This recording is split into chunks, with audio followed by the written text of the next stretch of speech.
And hello साथियों।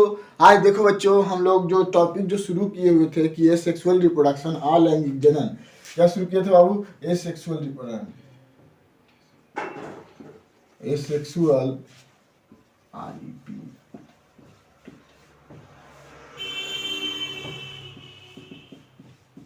Reproduction, इसको बोलते हैं बाबू अलैंगिक जनन, अलैंगिक जनन, ठीक ना। क्या बोलते हैं बाबू? ए सेक्सुअल रिप्रोडक्शन को हम लोग इंग्लिश में क्या बोलते हैं? अलैंगिक जनन। तो हम लोग कलिका तक बाबू जान चुके थे। अब हम लोग जानेंगे बाबू स्पाइरोगाइरा के बारे में। किसके बारे में जानेंगे बाबू? स्पाइरोगाइरा के बारे में, जिसको स्पाइरोगाइरा जो है, सॉरी, हम लोग स्पाइरोगाइरा के बारे में नहीं, हम लोग फ्रेगमेंटेशन के बारे में जानेंगे। किसके बारे में जानेंगे बाबू? फ्रेगमेंटेशन के बारे में जानेंगे। जो फ्रेगमेंटेशन जो है, ये भी जो है अलैंगिक जनन के अंतर्गत आता है। ये आपका 5वां नंबर पे आता है। इसको जिसको हिंदी में हम लोग बाबू खंडी भवन कहते हैं। क्या कहते हैं? खंडी भवन कहते हैं, खंडी भवन। तो क्या कहते हैं बाबू? खंडी भवन कहते हैं। इसका जो मीनिंग जो होता है बाबू, उसको फ्रेगमेंटेशन कहते हैं। क्या कहते हैं बाबू? फ्रेगमेंटेशन कहते हैं। FRAGMENTATION,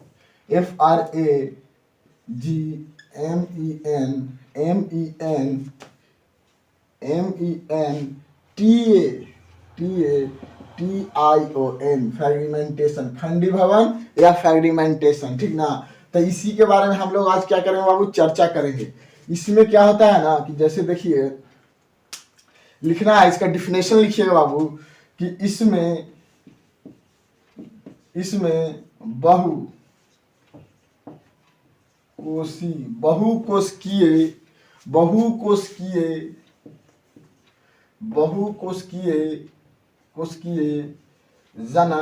बहुकोशिकीय जनक, क्या बाबू? बहुकोशिकीय जनक जंतु, बहुकोशिकीय जनक जंतु का शरीर, क्या बाबू? शरीर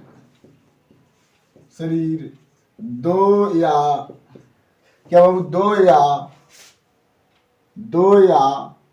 दो से अधिक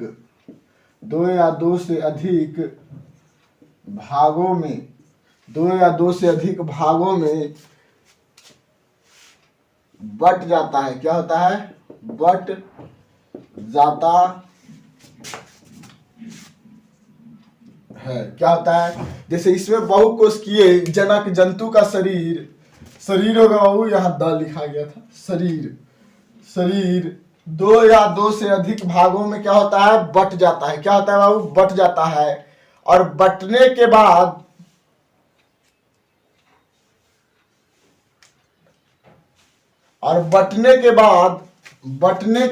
क्या बाबू? बटने के बाद उसमें लहर उत्पन्न होती है,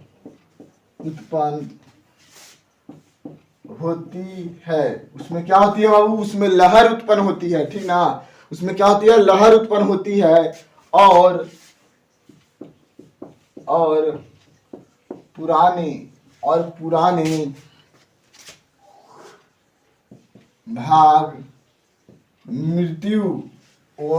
भाग मृत्यु को प्राप्त हो जाते हैं। और पुराने भाग मृत्यु को प्राप्त हो जाते हैं। क्या होता है ना बाबू कि पुराने भाग उसमें मृत्यु को प्राप्त हो जाते हैं। जैसे देखिए, इसमें बहुकोशिकीय जनक जंतु का शरीर दो या दो से अधिक भागों में बट जाता है। और बटने के बाद उसमें लहर उत्पन्न होती है। और पुराने भाग, मतलब उसके जो पुराने भाग होते हैं, वो किसको? मृत्यु को प्राप्त हो जाते हैं। और बचे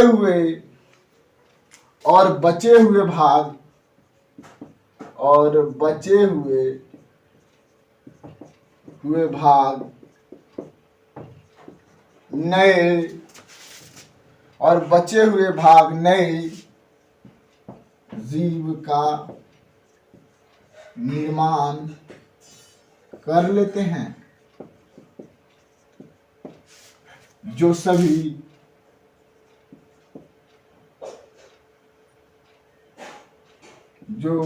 सभी खंडी भवन या फ्रेगमेंटेशन के अंतर्गत आते हैं। खंडी भवन या जो सभी खंडी भवन के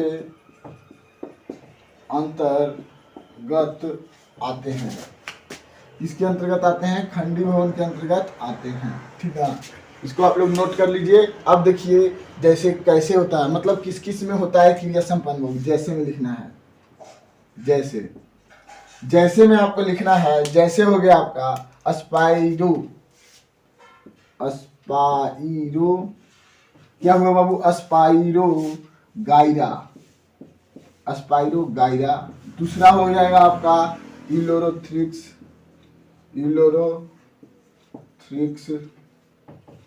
यूलोरोथ्रिक्स। और तीसरा हो जाएगा बाबू आपका हाइड्रा, फिर उसके बाद ईटीसी। अब देखिए खंडी भवन की क्रिया इसमें कैसे संपन्न होती है।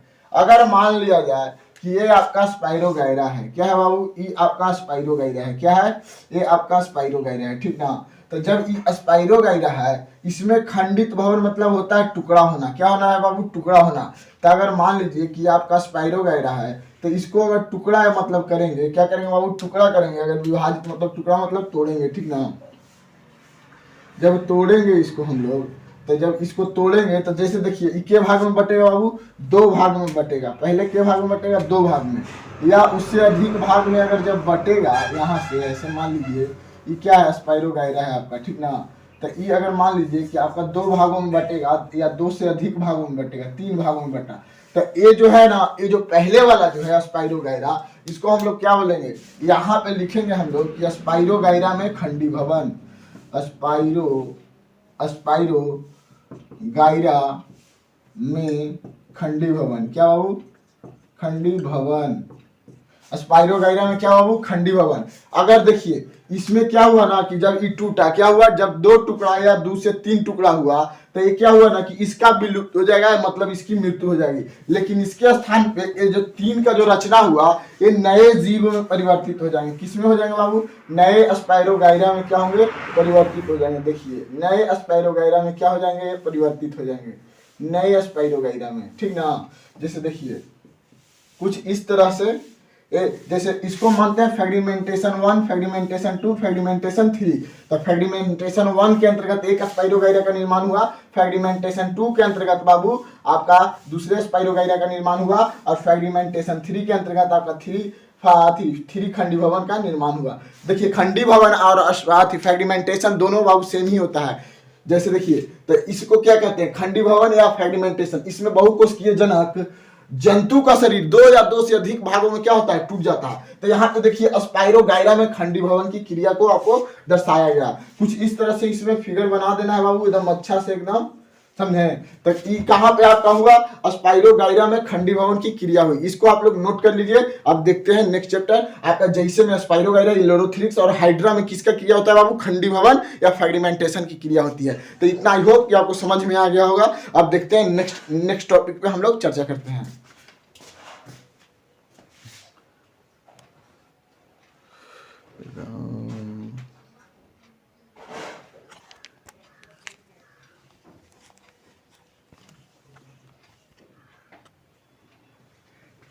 हेलो दोस्तों, अब देखिए बाबू, अब हम लोग देखते हैं रीजनरेशन, पुनरुद्ध भवन के बारे में जानेंगे। किसके बारे में जानेंगे, पुनरुद्ध भवन के बारे में जानेंगे बाबू। रीजनरेशन जिसको हम लोग बोलते हैं। जैसे देखिए पुनरुद्ध भवन 6 नंबर है आपका, पुनरुद्ध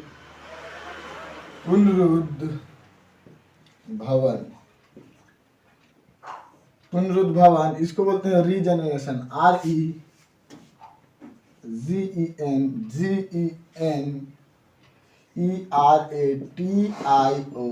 रीजनरेशन।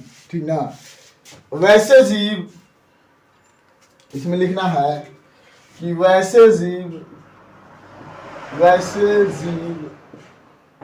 जीव जिन्हें छोटे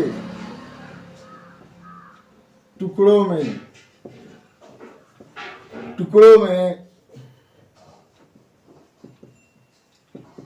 काट दिया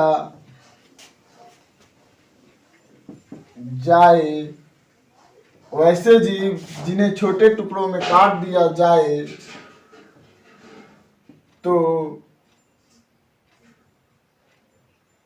वे सभी टुकड़े जिनमें केंद्रक का अंश मात्र भी हो वे सभी टुकड़े वृद्धि करके एक संपूर्ण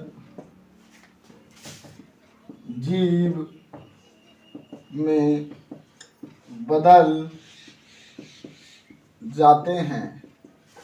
वैसे जीव जिन्हें छोटे टुकड़ों में काट दिया जाए तो वे सभी टुकड़े जिनमें केंद्रक का अंश मात्र भी हो वे सभी टुकड़े वृद्धि करके संपूर्ण जीव में क्या होते हैं, बदल जाते हैं। और ये सभी पुनरुद्भवन की क्रिया के द्वारा संपन्न होता है। ये सभी लिखना है कि ये सभी पुनरुद्भवन की क्रिया द्वारा संपन्न होता है। ये सभी किसके द्वारा संपन्न होता है, पुनरुद्भवन की क्रिया द्वारा संपन्न होता है। लेकिन एक नोट और यहाँ पे लिख लेना है बाबू, लेकिन जिसमें केंद्रक का अंश नहीं होता है, वह तुरंत ही नष्ट हो जाते हैं।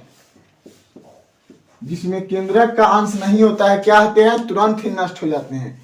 जैसे में लिख लेना है बाबू, जैसे में लिखना है, जैसे हो गया आपका अमीबा, जैसे हो गया आपका अमीबा हो गया आपका स्पंज, हाइड्रा, क्या हो गया, हाइड्रा हो गया, फिर प्लेनेरिया हो गया, प्लेनेरिया, फिर उसके बाद हो गया ईटीसी। समझे? तो ई पुनरुद्भवन की क्रिया कहाँ कहाँ संपन्न होता है, अमीबा, स्पंज, हाइड्रा और प्लेनेरिया में होता है। ठीक ना। जैसे मान लीजिए कि एक कोई जीव है, ठीक ना, जैसे देखिए एक कोई क्या है बाबू, जीव है, ठीक ना। और ये जीव जो है, हम देखिएगा पुनरुद्भवन का एक शॉर्ट वीडियो है बाबू डाला हुआ, इसको यहाँ से क्या किया गया, काट दिया गया। मान लीजिए जीव है, ठीक, यहाँ से काट दिया गया, एक हिस्सा यहाँ से, एक हिस्सा यहाँ से, और इसका ये भी भाग क्या हुआ कि एक संपूर्ण जीव का रूप ले लिया, और ये भी भाग क्या हुआ कि एक संपूर्ण जीव का रूप ले लिया, ठीक ना। और ये भी भाग क्या किया, एक संपूर्ण जीव का रूप ले लिया। और जो भाग संपूर्ण जीव का नहीं रूप लिया, जैसे देखिए ये भाग अगर संपूर्ण जीव का रूप नहीं लिया तो इसमें क्या था कि केंद्रक का अंश नहीं था, तो इसी वजह से ये पुनरुद्भवन की क्रिया संपन्न, ये जो है कि पुनरुद्भवन की क्रिया संपन्न नहीं कर सका, इसीलिए ये नए जीव में तब्दील नहीं हुआ। ठीक ना। जैसे देखिए वैसे जीव जिनमें छोटे टुकड़े में, वैसे जीव जिन्हें छोटे टुकड़ों में काट दिया जाए तो वे सभी टुकड़े जिनमें केंद्रक का अंश मात्र भी हो, तीन टुकड़ों में क्या किए, विभाजित किए। तो ये तीनों जो है पुनरुद्भवन की क्रिया द्वारा एक नए जीव में परिवर्तित हो गया, मतलब तब्दील हो गया। और ये सभी क्रिया किसके अंतर्गत हुआ बाबू, रीजनरेशन के अंतर्गत हुआ। किसके अंतर्गत हुआ, रीजनरेशन के अंतर्गत। जैसे देखिए रीजनरेशन के अंतर्गत पुनरुद्भवन आता है, क्या आता है, पुनरुद्भवन को ही अंग्रेजी में हम लोग रीजनरेशन कहते हैं। लेकिन जिसमें केंद्रक का अंश नहीं होता है वह स्वतः ही नष्ट हो जाते हैं। क्या होते हैं, स्वतः ही नष्ट हो जाते हैं। जैसे देखिए अमीबा, स्पंज, हाइड्रा और प्लेनेरिया, क्या है, ये सभी जो है पुनर्भवन की क्रिया को क्या करते हैं बाबू, संपन्न करते हैं, ठीक ना। तो अब आई होप कि इतना आपको समझ में आया होगा। अब देखिए इसको आप लोग नोट कर लीजिए। अब हम लोग नेक्स्ट वीडियो में बाबू पौधों में अलैंगिक जनन के बारे में एकदम डीपली समझेंगे, समझे। तब तक के लिए जय हिंद, वंदे मातरम।